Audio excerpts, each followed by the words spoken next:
Jeremy Corbell says that all roads lead to Bob Lazar. Let's discuss. Before I get into it, please hit like, please subscribe, share on social media, and as I'm going through it, please comment below and let me know what you think. Okay, here's what he had to say.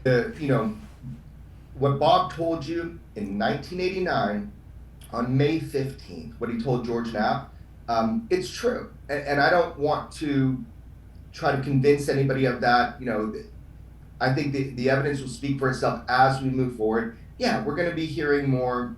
All roads will lead to Bob Lazar. That should be something that you know to be true intuitively with what we're hearing. Because as you know now, our government is studying UFOs. And that's just been proven. It's always been true. It's just been proven. So yeah, there's more coming with Bob Lazar. I really do believe that all roads lead to what he told you on May 15th, 1989 through George. What do you mean by all roads will lead to there? Meaning that the UFO topic.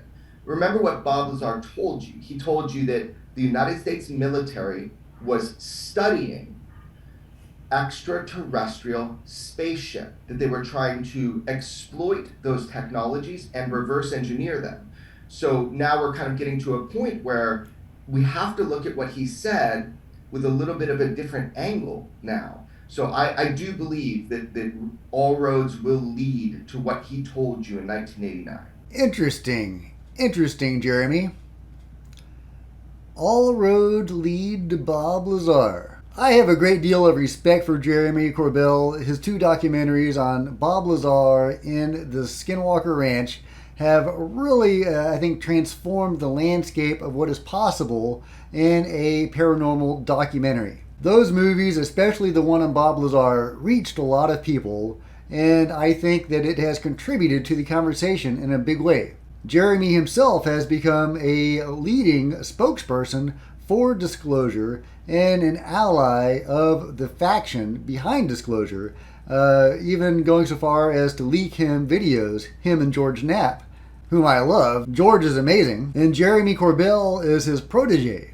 Because of the sources that Jeremy Corbell has, when he says something like, all roads lead to Bob Lazar, I take him very seriously. Bob Lazar, of course, is the one who made Area 51 famous, and it's possible that without him, we wouldn't even know about it. Well, him and George Knapp. And his story is all about the government reverse engineering alien technology deep underground at S4, an area of Area 51. Now, we know from Colonel Philip J. Corso that the government was indeed reverse engineering alien technology, or at least farming this technology out to various private interests. And that is how much of the modern world was created. As near as I can remember, he does not mention Area 51. So Jeremy Corbell is talking about reverse engineering alien ships and how important that is and how central that is to what we're seeing. To me, this implies that Jeremy Corbell is saying that a lot of what we're seeing in the skies is us, or at least that our involvement with the phenomenon is connected to what we're seeing in the skies. Possibly we're working with the entities themselves, and that has led to us being in the skies or assisting with their own efforts in the sky, and in the water, and in the ground, and in space. This makes me think of all those rumors of the secret space fleet and the various pieces of evidence to support that. Is Jeremy Corbell going there? It doesn't appear to me that he's going that far, but who knows? He's strongly hinting that we are connected to what we are seeing in the skies. I personally have never quite allowed myself to believe in the secret space fleet stuff, all the Corey Good kind of things. However, there are a few key pieces of compelling information about it. Gary McKinnon, a Scotsman, hacked NASA some years ago. And, well, I say hacked, I think he was working there, and he kind of fooled around and got into some places he wasn't supposed to get into. I don't know if that's technically hacking or not. I will let y'all comment on that and let me know. But at any rate, he saw some stuff that seemed to be rosters of humans working on alien ships, or at least space ships. and this was not NASA or any known space program.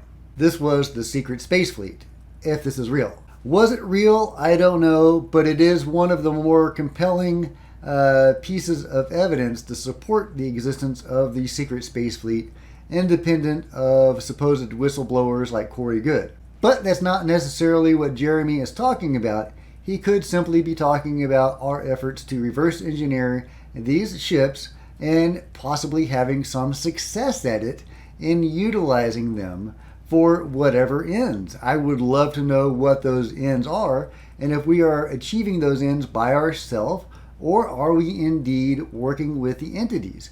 Bob Lazar has let slip a couple of times when he may have actually encountered an alien being.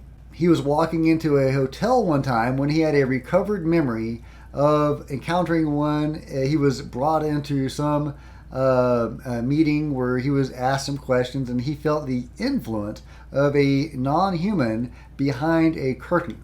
Another time, he saw some government types talking to a small being in a chair. He has since walked that back, saying, it was probably a doll. I think he was probably just tired of being asked about it. But maybe not, who knows? The point is, you don't have to buy into all the secret space fleet stuff to think that we might actually be working with the entities on these craft, possibly reverse engineering it, possibly they're doing some sort of technology exchange or labor exchange. I mean, I don't know what we could exchange with them to be worth any sort of technology, although I've heard various rumors. I'm not going to get into that, but the idea that we might be working with the entities, doing something, helping them in whatever goals they have on this planet, alien abductions and the like, possibly. And I say possibly, I completely believe in alien abductions.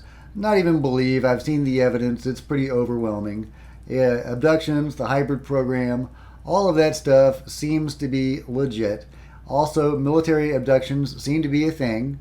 The military does seem to abduct people that have already been abducted by aliens and interrogates them about what the aliens were up to, a way of gathering intelligence on the aliens or the visitors, whatever they are.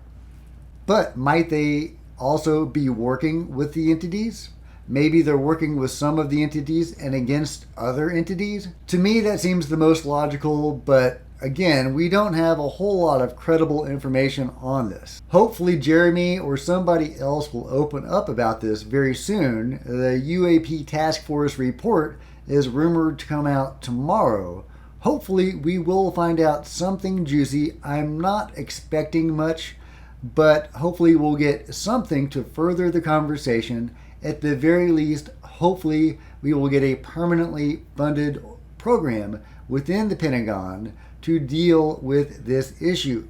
If you've enjoyed this video, please hit like. I would really appreciate it. Also, comment below, let me know what you think. What did Jeremy Corbell mean by saying all roads lead to Bob Lazar? Also, if you've enjoyed this video, please consider hitting the subscribe button, and if you do, the bell next to it to be notified of future videos. Until next time, Cosmic Road out.